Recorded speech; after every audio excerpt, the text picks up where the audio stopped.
This is the area we have to be we have to understand that area. These are the way the animal act or responds to a particular stimuli.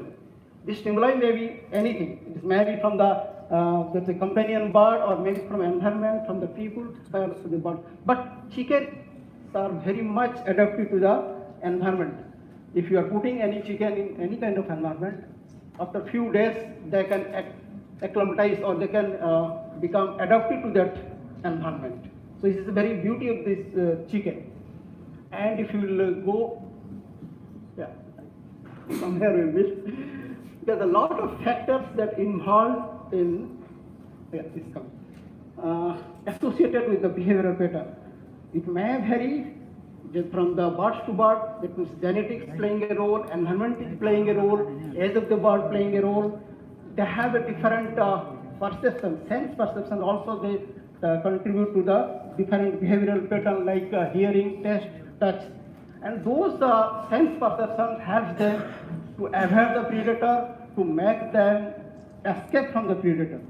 Okay, and I think vision and hearing, that is the most important behavioral the behavior that is very widely expressed, and other vision like taste, smell, they are very poorly temperature, they are poorly developed. And I'm just giving an example. They cannot distinguish between the smell of food and water. They are very much sensitive to the bitter taste. If you are giving anything, any food having bitter taste, they will not consume. So these are the things that we want to highlight also. Then we have a lot of behavioral pattern. This is the instincts they have. I think first behavioral observations what we have seen. This is the embryonic communication. This is the first behavior changes that take place. I think during those who are associated with the hatchery, they might be observing that during the incubation at the days of 20th day, they used to make a hole at the broad end, and by that hole the chick used to emerge, and that sound is a clicking sound produced by the embryo at the days of 20th.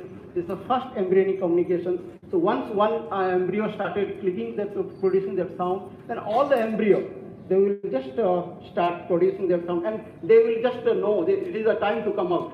So this kind of embryonic communication, they have a very good chick and mother relationship. But this is again in the backyard poultry, not in the intensively reared chicken. You cannot get those kind of relationships. Chicks to chick relation very important. That helps in giving the pay color in the chicken. Then imprinting.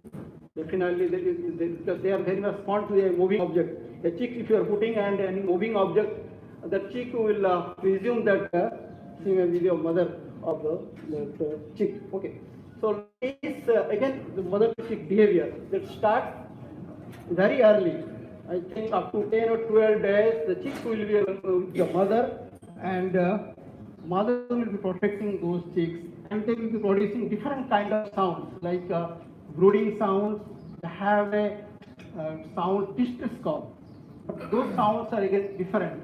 If they are having a brooding call, it will be very low frequency, repeated in nature, and it will be very short duration. Whereas the distress call is high frequency and very long duration. So by hearing those sounds, the chicks can sense the fear. If the mother is sensing any fear, then she will produce a different kind of sound, and then the chicks will run for the cover for protection. So likewise, again, chick behavior also very important. For first 3 days, there will be no competition in the chicks. Similarly, the smaller group will have the early take-up. Then adult behavior, I think this is take order already we have discussed. They distinguish from by looking at their size, comb size, their feather pattern, their color, everything. And it has been observed that around 77% of the bird, laying birds, they have one of the pecking. There may be either pecking, the feather pulling, or cannibalism. This is very important. So the layer birds, when you're putting those layer birds under floor housing system. These are the natural behaviors. Starting from the standing, lie down, turning around and cleaning. I think they have a very good, the clean gland is there in the tail region, They used to take oil from there and they used to have grooming of their feeder. This is very important phenomena. Then wing flapping, just it is due to because they don't have any sweat gland, so they used to dissipate their heat. So but they have to expand their wings so that they would have more ventilation and would help in dissipating the heat. Scratching also in the foraging, because it is not like that there is always scratch. And this is also to attract the female also. Sometimes they go for the scratching or foraging. Dust bathing is very important. Behavior in layer birds and other birds, desi birds or maybe because sometimes they have the ectoparasites. So to remove those ectoparasites, they use this kind of dust bathing, and also to groom their feather also. Then perching. This is again a behavior. In the earlier days, they used to use this behavior to escape from the predators. They can fly and sit on the upper side so that they can have a vision of the predators and they can escape from them. So this kind of behavior. But what is the problem? Whether these behaviors still exist in the modern chicken. So that I'll just give an example how these behavioral changes has taken place. Yeah, there are some studies, molecular studies, confirm that there is not many changes in the behavioral pattern. So first I will give an example of thyroid stimulating hormone. This hormone is responsible for reproduction, maintaining the reproduction or reproductive ability of a chicken. I think you might have observed earlier days the chickens used to lay seasonally at the different season, or maybe the season conditions for the rearing chicks. At the time they only lay the eggs. But in the modern chicken, what happened? There was a changes in amino acid pattern in that thyroid stimulating hormone from lysine changed to the arginine, that amino acid. That amino acid causes the decoupling of this thyroid stimulating hormone. That means the chicken can lay throughout the year. So this is the one changes that chicken species. Besides this also, some molecular studies conducted on red Bengal fowl and the domestic chicken. And there are a lot of SNPs, I think single nucleotide polymorphism. This pattern has already been observed in the chicken, domestic chicken, and they compare with the red Bengal fowl. Another study they have conducted in the Scotland. What they have found, they have put those modern chicken in an isolated island, and they want to observe their mother instinct and how they are building their nest and how they are protecting their chicks from the predators. And what they have observed, that most of the chicken, layers, they are not able to successfully rear their chicks or protect those chicks from the predator. That means this character has already been either defunctioned or reduced. And another character, I think, broodiness. Sorry. Yeah. Another character is the broodiness character. I think that also has been lost over the different generations of selection. Then coming to the next, is there any relationship between behavior and welfare? That I want to explain you. Natural behavior, definitely they promote biological functions, and if you are having very good natural behavior, that leads to a welfare in the bird. Welfare, if you will just talk about the welfare, by literally its meaning is well-being, or if you are having a very good life, that successful progress in the life, that represents about the welfare. In 1965, Bramwell Committee in United Kingdom, they have the first given a concept of welfare. They have taken only the physical conditions, like if the animal is having such kind of high freedom, you can tell them they are having good welfare. But here there are key questions: whether those animals are disease free, or they are having no diseases, or they are able to get what they want. So those questions are not answered in this Bramwell Committee report. Then there are a lot of changes in that definition. Then there is the Farm Welfare Council at UK. They have proposed that in 1979 that these are the 5 freedoms. If you are giving those 5 freedoms to the bird, then you are giving the welfare. But again, these are the qualitative terms. You don't know how much welfare should be there when you are giving discomfort to the bird. Okay. So then, what they have proposed, they have given a indicator for overall welfare that should be, I think the normal behavior is given the highest priority. Even if you are putting those birds and laying 95% egg, but you cannot tell that they are having the better welfare unless we are not taking account these parameters. Even if these welfare definitions have been expanded in OIE, also they have mentioned how well the animal is able to cope the environment in which it lives. I think they are also taking account those health issues, and some other authors also they have mentioned it is not only the responses, but if the body is responding, that does not mean that they are having better welfare. How the animal is feeling, this is very important when you consider about the welfare parameters. Besides this, now I will come to the rearing practices in the chicken. I think for broilers, most of the broilers they are reared and flowed, so there is very less issue as compared to the layer. Whereas the layers in most of the developing country or maybe some of the developed country, 90%, more than 90% of the layers are reared in conventional cages. Now they are shifting from conventional cages to enriched cages or maybe aviary barn system, free range system. So what is the advantage in enriched cages? Enriched cages, because in those earlier conventional cages, they don't have the freedom to movement, they don't have perching, they don't have dust bathing, they don't have nesting facility. So now what they have created in that enriched system, this is a large cage. Inside that cage, they used to provide all those facilities like nest box, dust bathing, perching facility, so that they will have a better welfare to the bird. I think most of the European countries, they are now shifted to such kind of system. And if you will consider about the floor space requirement, what are the space they are giving by different, I think I have taken 3 examples, the European Union, USA, then India and other countries.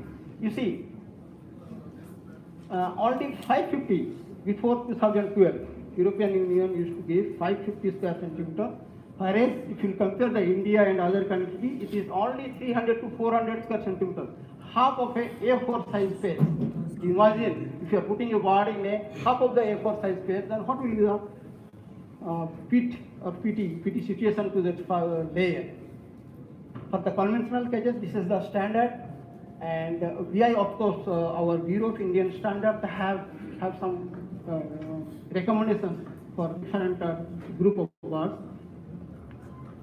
Then enriched cages that was talking about the European Union, what they have suggested after 2012, there should be enriched cage, not conventional cages, and those cages should have 750 square centimeter. Yeah, and out of that 750, 600 will be the usable space, and 150 square centimeter will be the space for perching, dust bathing, and nesting. Of course, the USA and India and other countries, they don't have such standard for the enriched cage system. Okay, height is not issue. I think most of the laying cages, they have a sufficient height for those things.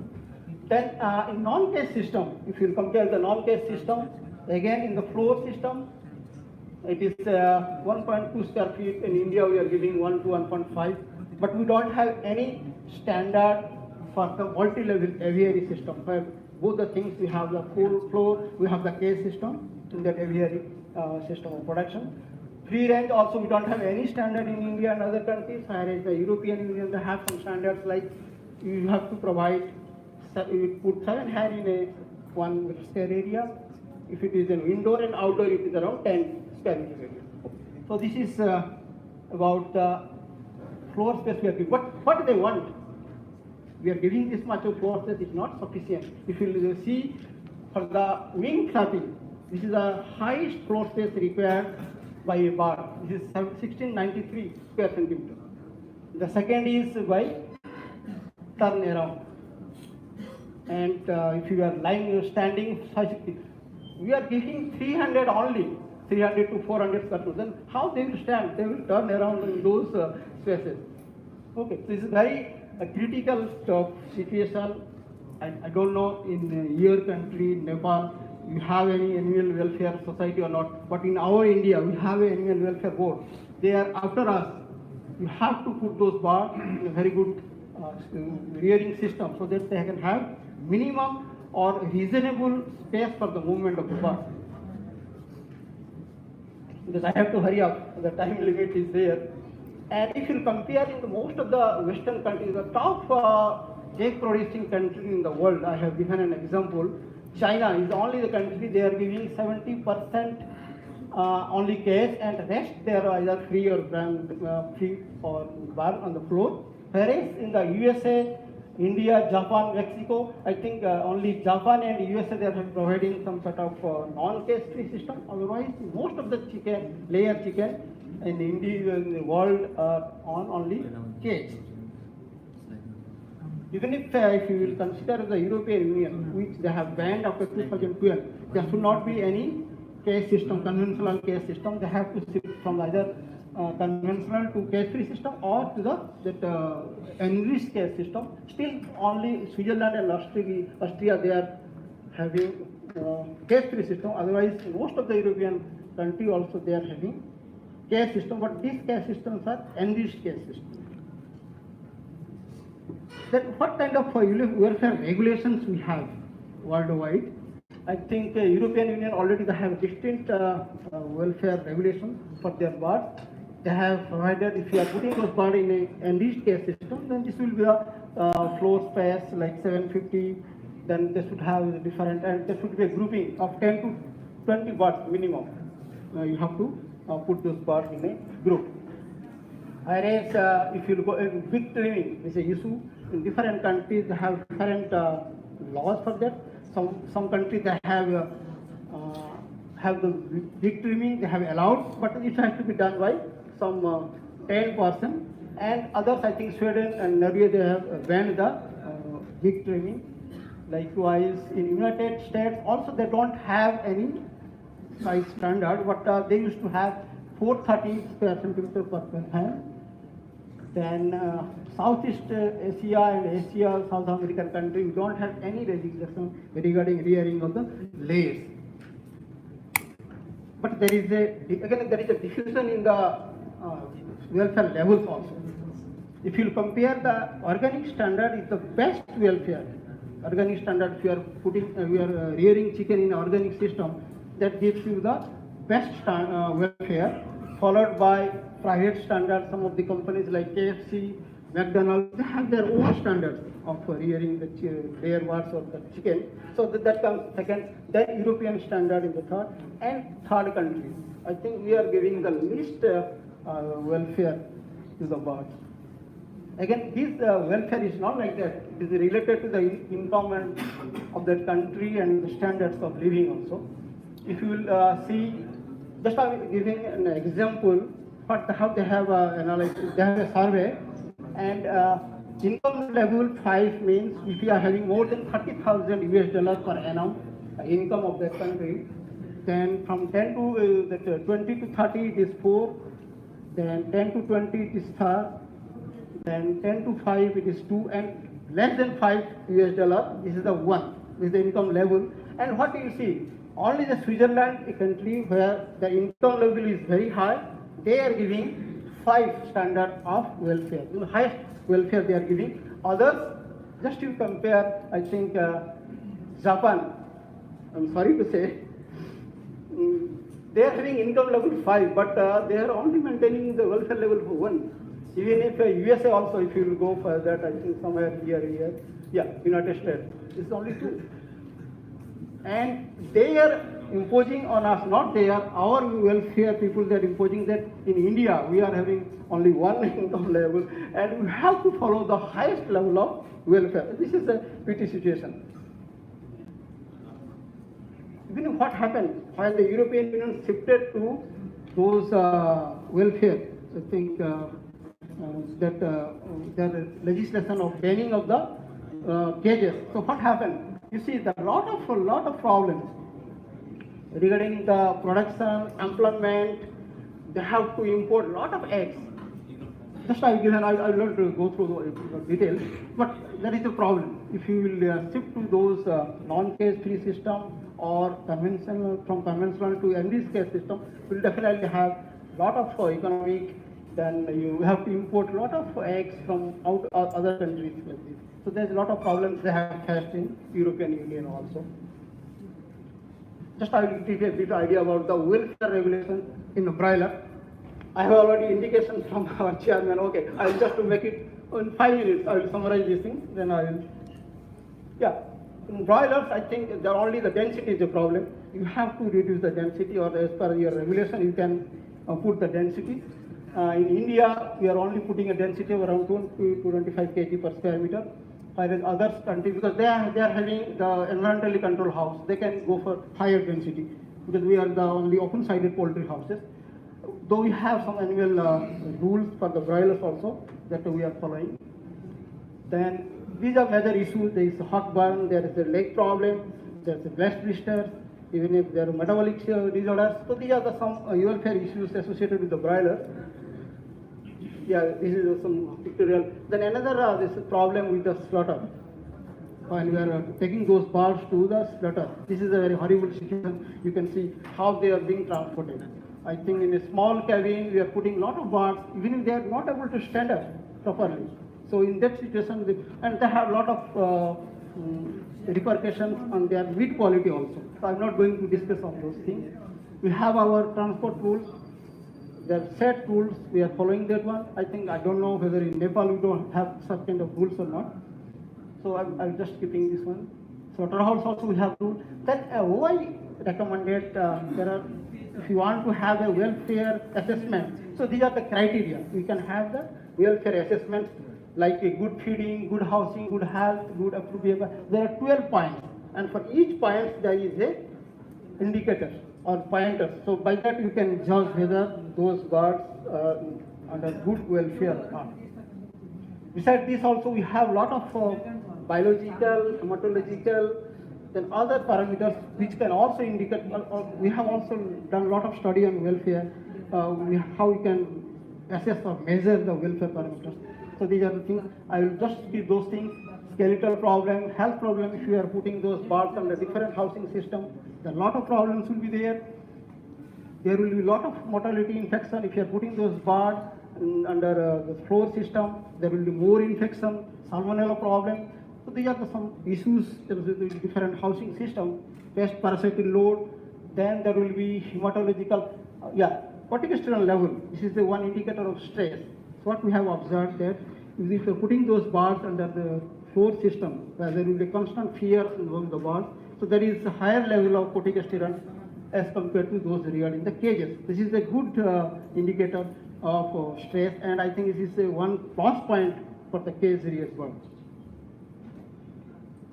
Immune response, they again differ from different housing system too. Other than air quality, definitely the air quality will be better in the cage system as compared to those in the floor system. Egg quality will have more broken egg, more soiled egg, more contaminated egg in the floor system as compared to the cage system. Very clean egg production. Productivity and feed utilization, if you will compare, the cage reared birds, they are having better FCR, better feed utilization as compared to those floor reared, because they have to move here and there so that they will expend more energy in that activity. Cost of production, this is most important for our developing countries. If you will shift from those conventional system to enriched system, there will be, I think, 26%, or if you are moving to the aviary system, it will be 26% higher cost of production. I think they have also some comparison, I think, free range system, if you will go, it is around 45% higher than the conventional. I think the economics, if you will calculate, the conventional system giving the better economy, and to economize the production, you have to put those birds under cage system. Yeah, this is coming to conclusion. I think it is not a conclusion, it is just a take-home-lesson. I think welfare issue has been dealt throughout the country at different forums. have so many points like biological, cultural, economical, social, psychological, emotional points has to be considered when we are going for the welfare. And which rearing system is better? I think even I cannot answer this question. So you have to have lot of research in your climatic conditions, then you can come out with, okay, this system is better for the welfare point of view. I think nowadays, I think consumers are more concerned for their quality products. I think they are willing to pay whatever the premium price. I think we have organic products, we have an enriched egg. So those things, the consumer will be the, I think, the main focus point. Whether we have to use those welfare parameters or not, they will decide. I think this is the lesson I'm giving you for that. Yeah, thank you. Yes, sir. So, if there is any queries, please. Very nice presentation. I congratulate you for presenting this new information, of course. And for the information of the house, I want to inform that Dr. Bhanja, yesterday, of course, I have informed. And while going through the poster session yesterday, I had interaction with students regarding the publication. They had good postering, and I asked what is the next one. You have to publish in good journal so that your rating will be proper. And for your information, he is the chief editor of Indian Journal of Poultry Science, and it is peer-reviewed journal, high NAS rating and high impact factor. And after his training, the what is called that administration, very prompt publication and online publication is there. So so much of advantage is there in publishing Indian Journal of Poultry Science. I just request you to avail the chance. And regarding the questions, I have one question. I think this day some discussion on the broodiness, that behavior. Would you please explain the broodiness in terms of molecular? This is the prolactin gene. See, the prolactin gene is responsible for broodiness. I think of this, just like that thyroid stimulating hormone, there is changes in the molecular pattern. I think there may be some changes in the prolactin gene also. So that becomes a dysfunction, the prolactin gene. If there is a high prolactin secretion or that expression of those genes, then there will be more broodiness. I think those in modern chicken, those kind of changes has taken place. Thank you, sir. I think Dr. Saxena will supplement something.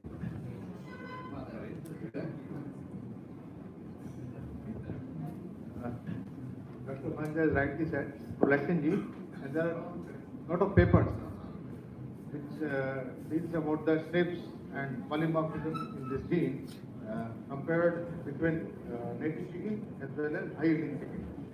And few papers discuss about the 24 base pair indels. That day I told 25, but the 24 base pair indels, insertion, deletion, polymorphism. And one paper by Q, which is published in 2006, clearly says that in white leghorn vis-a-vis red chicken, China and other places they have taken biopsy and whatever. So this one white leghorn has all the CC genotype which is having deleted gene. So this prolactin gene has become defunct by virtue of this kind of managemental practices, changes has occurred in prolactin gene. So it has now become more or less a ready character. But still, polymorphism is there as you see, that is a and that is also affecting the egg production. Thank you.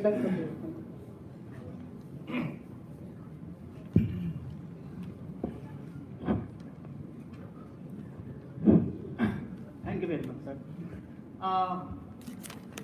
Since 2 days, I have some queries about animal welfare. So, as you pointed out that European and American, they are taking care of the animal welfare more precisely. And but I have a doubt. I have a question that you see most of the breeding company or genetic company are situated in Europe and America, and they are selecting their bird.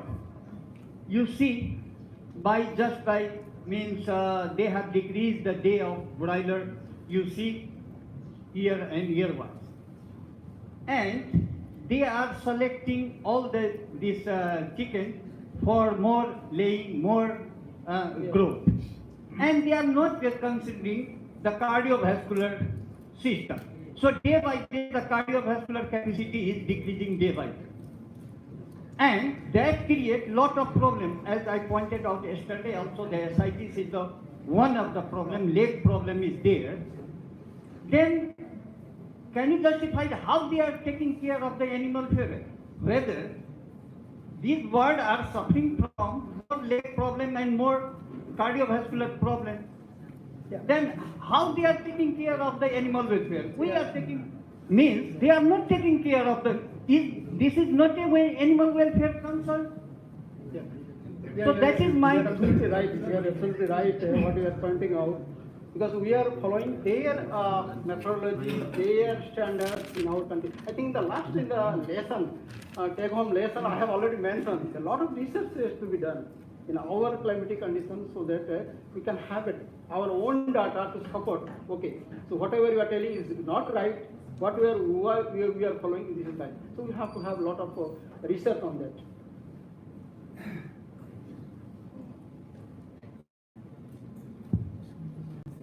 Thank you for a nice presentation, sir. In one of your slides, I saw reduction in egg production in the European countries.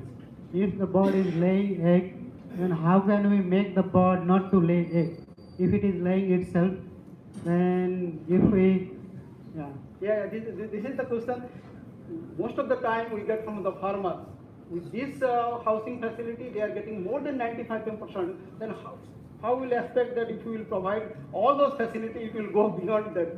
It's not because this is a biological system. Even if you are only feeding those birds, they will lay. Their biology will not stop. So this is the reason. But this is not exactly how the response responding to the situation is not the important. Important is how they feel. So this is the important in welfare.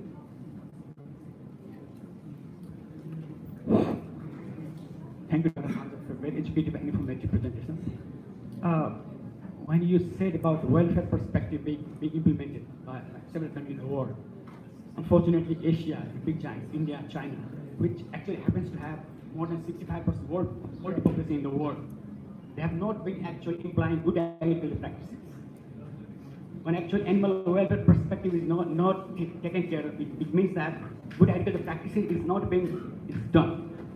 I really wonder that we have sought the relationship of welfare perspective with income status. Will it be possible to have a relationship between welfare perspective and productivity of chicken in terms of egg and meat? Because if sure that there could be a positive relationship if we could develop that established. Yeah. Hopefully, I think this is a good question. I think I already have given you the welfare, how we'll measure the welfare, and there is no mention of productivity. If you go through that, you give the comfort to the body, there should be free from the pain and injury, but there is no here mention there should be a good production also. So production has never been taken as a criteria for welfare, but you are right. Yeah, you are right. There should be. You should have come up with some solution for that. Production criteria has to be incorporated into that welfare plan. I think you are absolutely right. Thank you, sir. And the last question from Dr. Chandra. Thank you, sir. I'm Chandra Dhakkal, working in ELS. I just want to know, is there any legal document relating to poultry welfare in addition to the like transportation standard? I'm quite interested to know the monitoring mechanism of poultry welfare issues in India. Likewise, is there any welfare certification compliance mechanism in India? So this is a very good question, and we are facing now. We have a lot of court cases. It's now going on in India. We have the stakeholders and we have the Animal Welfare Society. So they are on after us. There should be ban of conventional cage system or battery operated cage system that you can do, battery cages. I think now, in India also, we don't have any regulation of leg parts, how you will rear those parts. Now they are coming up with some recommendations. And OIE, I think already they are also under the process of preparing documents, what should be the standards, what should be the welfare of a laying hen. I think it is coming up. I think maybe within 6 months we will get some guidelines. Then as far as in India, we don't have so far those guidelines, but we are trying to prepare and we are looking at the only OI. Once the OI publishes those documents, then we can have our own maybe modification of 1 or 2 points. So it's very difficult, but you see that the economy of the country and for those countries which are very less population, because they can sustain such kind of changes in their system. But in let's say China and India, we are not self-sufficient till now. So whatever the produce, because we are not able to send those or export those material. Those countries which are exporting, because they have to follow those strict welfare. Thank you, sir. Thank you very much for a nice presentation, and we have a good discussion also. And by the end, I like to request. Just a minute, sir. I'll thank the organizer because they have given me opportunity to present this paper here, and I'm really thankful. And I'm really thankful to Dr. Professor Sarada Thabalia. He is my classmate, and we have studied at Bhubaneswar. I think this is just after 28 years we are meeting. Okay, so this has given me an opportunity to meet my old friends. Thank you. Thank you. So to offer him thanks from our side, I'd like to request Dr. Khadak Singh Bishta sir to offer a token of love to Dr. S.K. Bhanda for his nice presentation and coming up from India to present here. Thank you very much.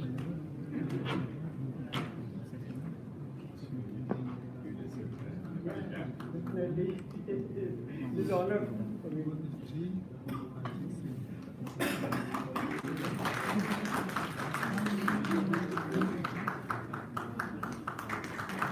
I think with this cap I am more Nepali than Indian.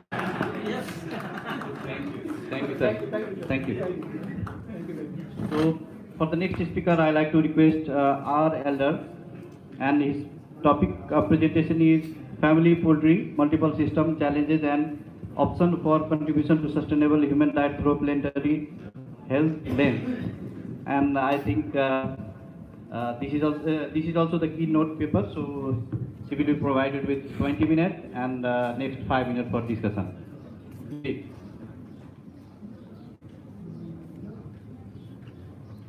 Namaste. Distinguished guests, colleagues, students, it's wonderful to be here. It is my first time to Chitwan since 1984. Things have changed a little. As you've just heard, I'm going to talk about family poultry, its multiple roles, and its role moving into the future. I know that most of this conference has been focusing on commercial poultry, but we know that even today, across the world, there are many communities and many households that still rely on indigenous breed birds.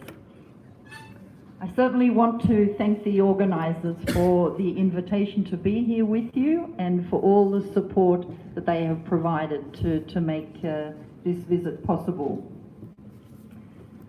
There are 3 main topics that I want to discuss. One is an introduction where I'm going to spend a little bit of time talking about poultry production systems, looking at issues of sustainability, and then linking this to maternal and child nutrition. Because at the end of the day, all the work we do with poultry is about human food security. And as we heard from the last presentation dealing with climate change, the pressures on our food systems are growing. The world that we live in today is fascinating. In my lifetime, the challenge globally in terms of human health has gone from infectious disease now to non-communicable diseases. More people die in the world today from diet-related problems than from infectious disease. This is a significant change, including this particular issue here, which is micronutrient deficiencies, deficiencies of vitamins and minerals, sometimes referred to as hidden hunger. And it is a global problem. It's not just a problem for low-income countries. It's a problem in my own country of Australia. Just to indicate how it is that when we talk about malnutrition, it's important to remind us that it's not just about undernutrition. When I grew up and I was thought about or introduced to malnutrition, there were images of starving children. But in fact, for those of you who speak a Romance language, you know that mal is the Latin word for bad. So mal simply means bad nutrition. And that can happen, it can cause undernutrition and overnutrition, which is a growing problem in Australia, where we have problems with obesity and overweight. And it's complex. It means that we, the people associated with producing food, need to work with those who are responsible for sanitation, for human health, to be able to deliver a good outcome. Since the Second World War, a huge amount of effort has been made to improve production of food. We now produce more food than ever, and yet, as I say, micronutrient deficiency is now a global problem. We're growing more food than ever before, but we haven't completely solved the problem of stunting. As you've heard during the presentations during this conference, stunting is a problem. It's a problem in Nepal, it's a problem in many countries, and it's a cumulative problem. Once a child reaches at the age of 5, it's very difficult to reverse, virtually impossible to reverse the impact of stunting. And it has an impact on the life of that individual, their household, and their community, to the point where the World Bank is saying that poor nutrition is now impacting on national and regional economies in a significant way. So how is it that a vet actually got involved with some of these issues? When I first left Australia, I went to work in Zambia, and what I found was that very few people actually own cattle. A few more may have small ruminants, but virtually every household has a village chicken, and I think that's possibly true in your rural areas as well, that owning these small flocks of indigenous birds is very common. The other interesting thing is that certainly in sub-Saharan Africa, cattle are generally men's business. Small ruminants, often men's business. But when it comes to indigenous small flocks, women tend to have more involvement, more control over what happens to these birds. When we talk about poultry production, it's really important that we understand the production system. And so FAO has taken time to classify 4 different systems. So you'll see 3 photos here, but it's actually covering 4 systems. So family poultry is defined by the FAO as a poultry enterprise that's done at the level of the household. So usually a family involved, and it can involve a whole range of different poultry species. And when we look at the production system, FAO, this extensive system, so free-range scavenging birds, FAO decided to break it into 2 different systems, so very small numbers of birds, less than 5. That's small, extensive scavenging. For households that have more than 5, then that becomes extensive scavenging. And the importance of this distinction here is not about the birds, it's the characteristic of the households that raise them. So households that tend to have less than 5 birds are often extremely poor. And the other thing that we know with these extensive systems, that chickens are just one of the things they do. They'll have crops, they may have other livestock. They have a very complex farming enterprise. In terms of semi-intensive, as you increase your bird numbers, the scavenging food resource base is not enough to support their dietary needs, so you need to provide supplementary feed. And then you have intensive systems. Here, sorry, I'll just go back. Here, this is a photo from Laos. And so you've got your layer hens here, and you have a few roosters on the outside. What's the role of that rooster? Why does the farmer have some roosters here wandering around? Sorry? Possibly. It's a good suggestion. The answer that the farmer gave me was that it keeps the hens happy. So that was his function. Village poultry are part of complex farming systems. They also have multiple roles within the household. They certainly contribute to poverty alleviation, food and nutrition security, human health, education, empowerment of women, and wildlife conservation. I don't have time to go into all of this, but I think many of you who work in the area are very familiar with this, and it means that they stretch across a number of sustainable development goals. Village poultry, small bird, big contribution. We know if you can get your indigenous birds to market, they command a premium price. They also are able to be raised in situations where you don't have all the inputs that are required to raise commercial birds. So the important message here is that generally there is no competition between commercial production and family poultry production. They're working in different parts of the country, and rural poultry are raised in areas where you don't have the inputs you need for commercial production. It is incredibly efficient. So while your overall output is not as high, at the individual bird level, because there are very few inputs, the benefit cost ratio is in fact very high. An important thing about the cost of raising these birds, you know with your commercial birds, most of your cost is feed. But the village chickens generally go off and find their own feed, and importantly, they don't compete with human edible foodstuffs. So this is very important in poor households where the household themselves may not have sufficient food, that these chickens convert things that we'd never contemplate eating into very tasty and nutritious products for us.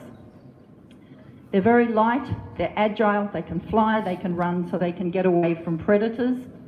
They go broody, as we've heard. They still have that capacity to complete the cycle. Farmers, if there are no livestock or veterinary services, will use traditional products to care for their birds. And as I mentioned, a very high cost-benefit ratio. Very important source of petty cash for those emergencies. You never know when an emergency is going to come up for medicine, food, school fees. They provide very high quality protein and micronutrients. They're involved with pest control in many cattle herds in sub-Saharan Africa where you have chickens. You'll see the chickens will go in and they will be busy eating ticks, taking care of other pests. They can also help with pest control in crops once the crops get to a larger stage. They can provide manure for vegetable gardens. And a very important component is part of social cohesion and ceremonies.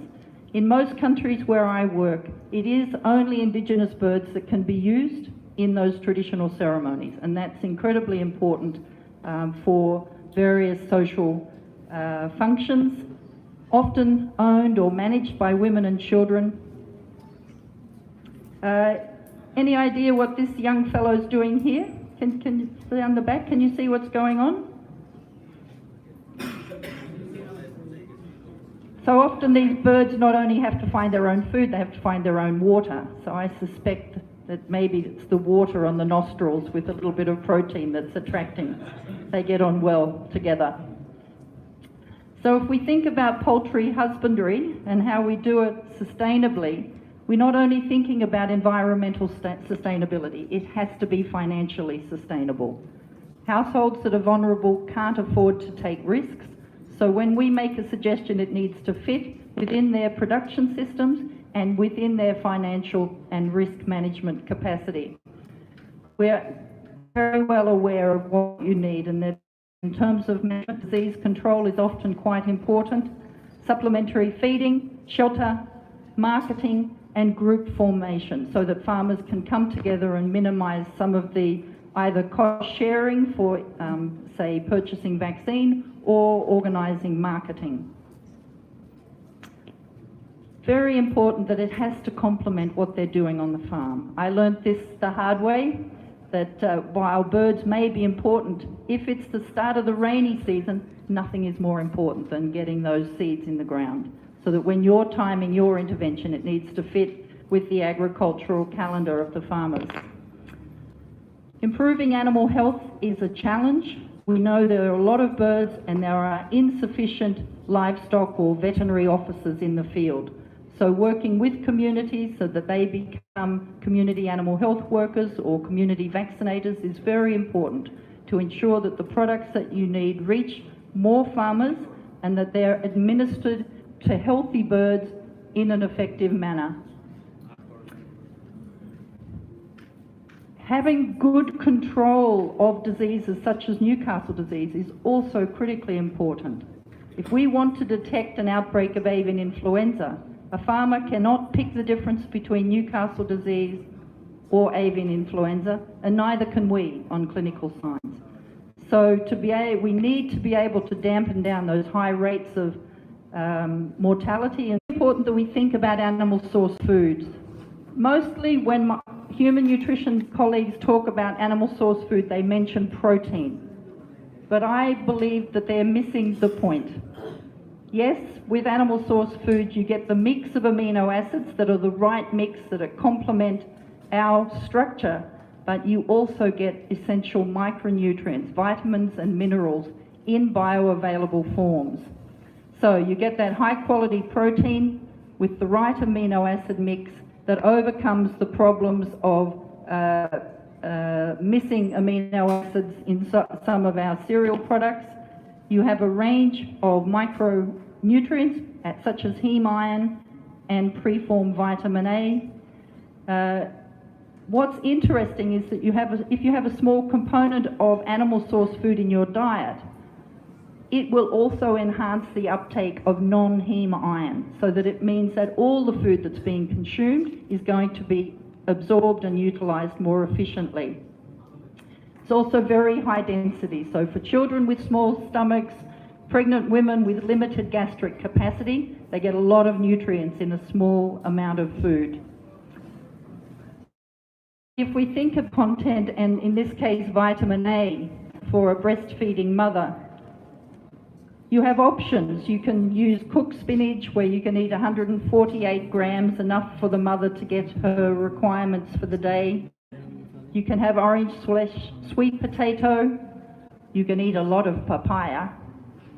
Or you can simply eat chicken fried liver.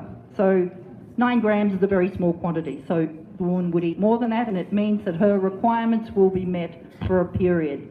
So it's a very effective way of getting an essential nutrient into the diet.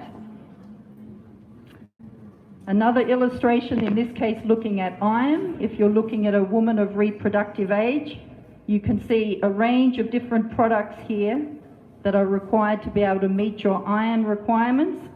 I love palak paneer, spinach, I love it, but I'm not sure I want to eat 2.4 kilos a day to meet my iron requirements. Otherwise, I could just have some liver. These are really important facts, and the important message is when you eat animal source food, you're not just getting protein, you're not just getting vitamin A, you're getting all of these in one product. And as mentioned, it's enhancing the uptake of other micronutrients from plant source material. I had some hard-working students, Hilary, who prepared this graph. She looked at the carcass composition and where the high concentrations are of these key micronutrients. So in terms of women of reproductive age, in terms of young children that are growing, iron, zinc, vitamin B12, vitamin A, folate, thiamine are really key micronutrients. And what you see is that different parts of the bird have different concentrations of this. In the case of iron, your giblets, that in my country are not part of the chilled carcass anymore. The chilled carcass is just muscle and bone. So my highest access to iron is no longer provided through the chilled carcass.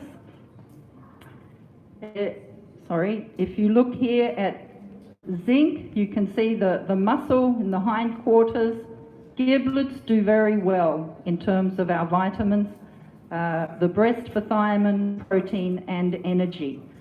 So when a family comes together and they eat the whole bird, they're going to be getting much more nutrients.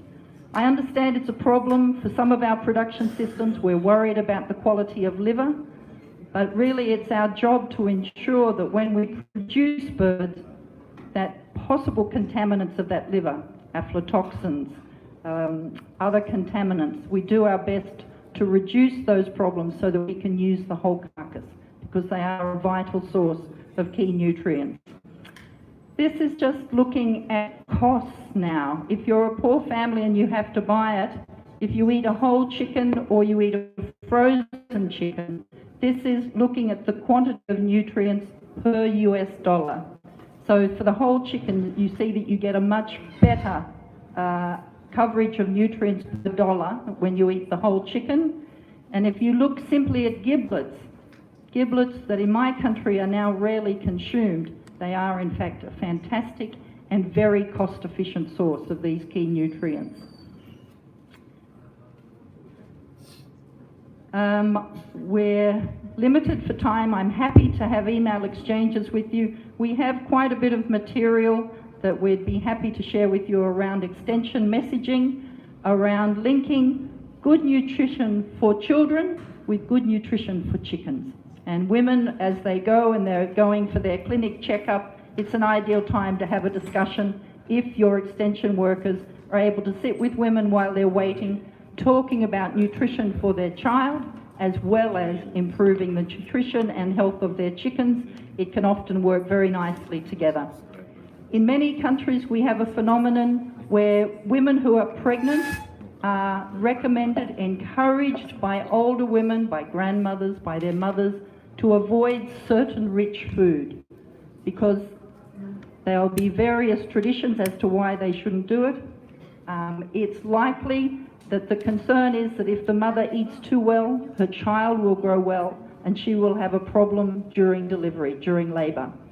And so this is a major issue where women do need good access to obstetrical care, as well as understanding what a good diet looks like. So this is just I'm now out of time. I'll rush through these slides. This is a poster recommending that eggs for pregnant women, breastfeeding women, and for young children. This is a testimony that you can see when you download it. One I haven't got time to talk about, but we've done some work on using sterilised crushed eggshell for women. Calcium deficiency is a major problem in women in low-income countries, and it's where generally milk wins, because milk is seen as a great source of calcium. If we're able to find a way to incorporate the eggshell into diets of women, then calcium can also be a significant contributor from eggs. I won't talk too much about this except for this last point, which says that from a modelling study that was done in the US, nutrition scientists, human nutrition scientists, are recommending that edible crops, edible plant material not be fed to animals, that it goes straight to people. These are very important issues for animal production industries to think about as we justify the animals that we produce, and we need to stay aware of what's coming out in the literature. So I'll leave that with you. Also the one suggesting that the profile of the modern broiler is not as nutritious as it was in 1970. So the conclusions are, poultry has a huge role in terms of sustainable development goals, in addition to looking at household livelihood requirements, from poverty alleviation, food security, good health, gender equity, and responsible production and consumption. So I've used the framing of the paper that you will read when you get the full proceedings, using a planetary health approach, and it's an approach that suggests that for us to be healthy, our environment also needs to be healthy. But the key message here is that animal scientists, human nutritionists, environmentalists. We all need to work together to come up with efficient ways to support ongoing and healthy Thank you. human society. Thank you. Thank you. Now the floor is open for queries. So we will take any three first come first question. So, Dr. Naresh. Thank you for your nice presentation. I am Naresh Kumar sir, working in veterinary public health, field of public health. Actually, my concern is that in your slide, there was you are talking about the stunting in children. Actually, stunting is due to nutrition. You have mentioned most likely to occur due to nutrition. But in one study in Nepal, in school-going children, there was a study conducted by Community Medicine Department of Institute of Medicine in school-going children of urban areas, in city areas, and what they found that the stunting is also due to the heavy school bag which they carry, children carry from class 1 to 10, due to heavy school bags. Most likely it is due to nutrition is the main factor stunting, but due to heavy bags which is carried continuous from class 1 to 10, nursery. I haven't seen the study, and certainly we know that even during the day that we are taller in the morning than we are in the evening because the discs in our spine compress. But for most of the study that's done with our public health colleagues, they're doing, for children before they stand, they use length boards. So these are children where they're measuring stunting, and normally children by 2 years have not yet gone to school, and these are the key indicators. So, but you're right, once you get older, compression of discs can also be a problem.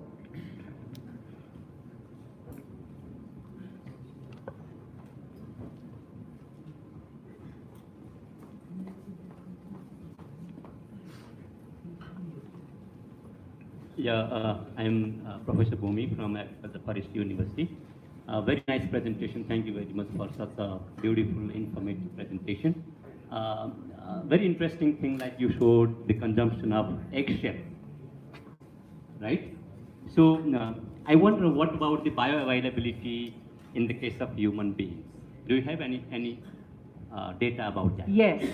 In fact, one of the papers that's on the egg supplement talks about investigations into the potential role of eggshell, and the calcium in the eggshell is highly bioavailable, and it's considered slightly better than the commercially available calcium supplements that are there. And in fact, it's been used in parts of Europe. In Japan, eggshells are actually used in certain crackers, and in Brazil, a highly nutritious recipe was prepared for low-income families using crushed eggshell. So it has been used before. It's about ensuring, as we've heard about problems with salmonella and things like this, that we have a way of making sure that the eggshell's been sterilised and then prepared and incorporated into products that will still be palatable for people.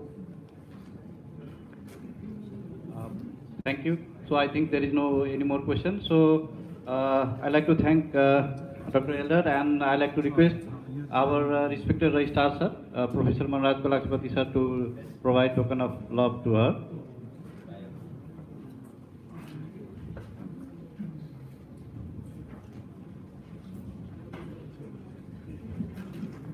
No hat for me. Thank you very much. Thank you. Thank you very much. Thank you. Thank you, sir.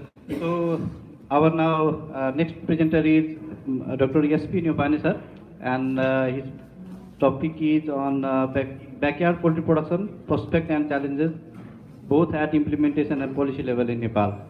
And I like to request all the presenters to be in time. And before this, I have a small announcement from the organizer side. As announced by Dr. Himal Lutel, there is a remark box, and you should be eligible for the bumper prize. So kindly put your remarks there. and volunteers are available to provide you piece of paper for that. So I'd like to request all the audience who are present here to provide the remarks in this remark box. And with this, I'd like to request Dr. S.P. Tipani sir to proceed for the paper. Thank you, sir. Mr. Chairman, distinguished guests, ladies and gentlemen, good morning, namaste, and welcome to my presentation.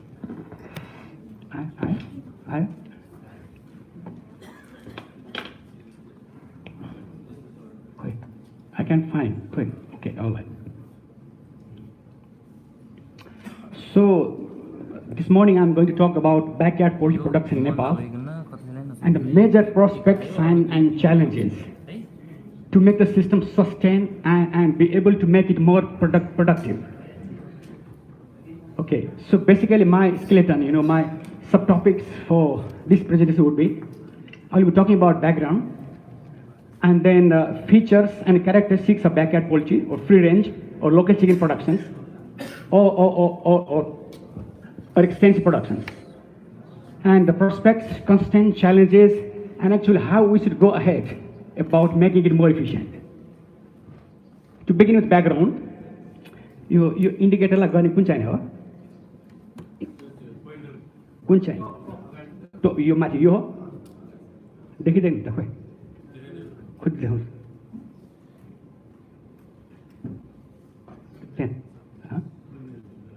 त्यहाँ ready देखिदैन okay, thank you.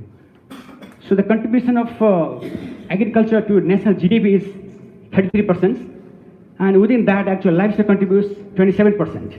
But actually, it has a potentiality to contribute to up to 50% as per agriculture perspective plan. Unfortunately, we cannot do it. We cannot make it actually. Employment in agriculture 65%, and livestock contribution to GDP is 30%, and poultry contribution to GDP 4%, and within livestock GDP 8%. This shows that the poultry is a very important commodity in the country for providing quality nutrition as well as livelihood strategy. Okay. The proportion of local chicken and commercial chicken is more or less 1:1. But actually, unfortunately, not empirical actually, because you don't have provision of having animal census on data-wise, breed-wise, except one census that we had in 2012 made by CVS that shows us the proportion of local and commercial. You all know that we have more commercial production in urban setup, while local chickens, they're located in rural setup.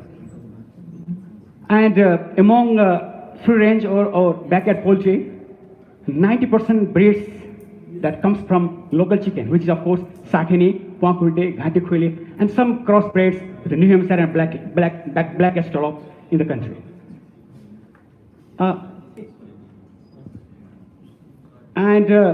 We all know that contribution of backyard is tremendous in the country. But nevertheless, there has been some problems and challenges for this system itself in the country. If you look at the population of livestock over 15 years, this shows that actually there has not been increment in cattle. Of course, little bit in buffaloes, more in goats, but actually mostly the increment has happened with poultry. You can see here, from 2000 to 2005, the population has, enhanced from 20 million to more than 50 million. So there has been tremendous improvement. This, of course, shows that the poultry is really popular and preferred by the community. Population of poultry is more or less same. Just to stress that the population has been is inclining at a greater rate from 21 million to 50 million. And the population of poultry region-wise, mountains, of course, less than 5%. So more or less, hills and Tarai, more or less, they have equal proportion of poultry in the country. And just to mention that, just stress rather, the hills, mostly we have backyard or local chicken productions. Proportion of now meat or contribution of species for meat production to the national pool, of course, it's the buffalo that ranks first. It's quite obvious, it has heavier size. So obviously, more than 50% meat production comes from buffalo. Next, from buffalo, it is goat. Now third, is occupied by chicken. It used to be pigs 10 years ago, but now the chicken has taken third or fourth positions. Okay. It's more or less same. Okay. This is the only census actually that was taken by CVS 2012, which is very comprehensive. I would say it has information of breed-wise and farming category and different. Actually, there are a lot of disaggregated data that are very useful. If you, as the previous speak presenter, as she said that it's of course the poor people or the people with the less income, they really tend to have more small stock like chicken. But actually in Nepal, apart from chicken, it's also goats that are kept by poor people. So this is without holding, without any land at all. So 6% total livestock is done by landless people. If you take with land under 0.1 hectare and with land under 2 hectare, 0.2 hectare, so it's 16, 22 to 30. About 28% of livestock farming is undertaken in the country by very poor people having less than 0.2 hectare. 0.2 hectare means 5 rupee. Okay. The same study done in 2012 by CVS showed that chicken, 93% among poultry, 93% population comes from chicken, and 1.5% ducks, pigeon, 0.2%, 5.3% pigeon, 1.5 duck, and 0.2% others. Okay. Okay. Now, so that was about background. Actually, I took more time in background, but of course, the background information also many way related to its other features, of course. Now, talking about features of backyard, obviously, it has been done by mainly using indigenous breeds.